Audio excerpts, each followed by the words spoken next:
Hi, എൻ്റെ ചാനലിലേക്ക് സ്വാഗതം. ആദ്യമായിട്ടാണ് എൻ്റെ വീഡിയോ കാണുന്നതെങ്കിൽ എൻ്റെ ചാനലൊന്ന് സബ്സ്ക്രൈബ് ചെയ്യണേ, കൂടാതെ ലൈക്കും അടിക്കണം.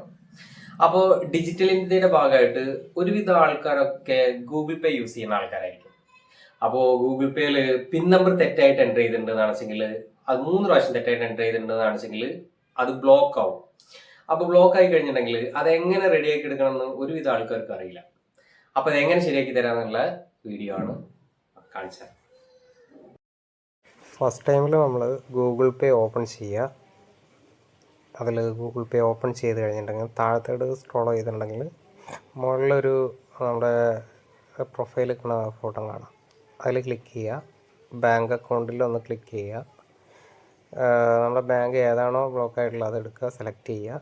എന്നിട്ട് അതിന് മുകളിലുള്ള 3 ഡോട്ട് നോക്കി കഴിഞ്ഞിട്ടുണ്ടെങ്കിൽ ചേഞ്ച് UPI പിന്ന് കാണും. അതല്ല എന്നാണ് വെച്ചെങ്കിൽ ഫോർഗെറ്റ് UPI പിൻ എന്നുള്ളൊരു ഓപ്ഷൻ കാണാം. അത് ക്ലിക്ക് ചെയ്യുക. നമ്മളെ ATM കാർഡിൻ്റെ പുറകിലുള്ള 6 അക്ക നമ്പർ എൻ്റർ ചെയ്ത് കൊടുക്കണം.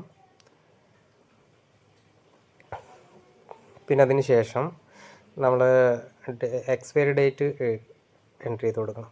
എക്സ്പയറി ഡേറ്റ് എന്ന് പറയുമ്പോൾ അതിൻ്റെ ലാസ്റ്റത്താണ് വാലിഡിറ്റി 10/2028 വരെ. അപ്പോൾ അത് ക്ലിക്ക് ചെയ്ത് കൊടുക്കുക.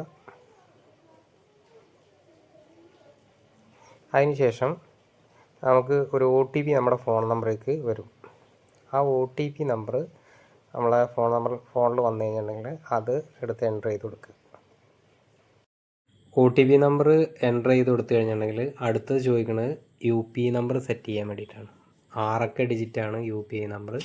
നമുക്ക് നല്ല ഓർമ്മയുള്ള, അതായത് ഓർത്ത് വെക്കാൻ കഴിയുന്ന ഒരു UPI നമ്പർ, അതായത് മുന്നത്തെ UPI നമ്പർ അല്ല, പുതിയൊരു UPI നമ്പർ നമ്മൾ 6 നമ്പർ ക്രിയേറ്റ് ചെയ്ത് എൻ്റർ ചെയ്ത് കൊടുക്കുക.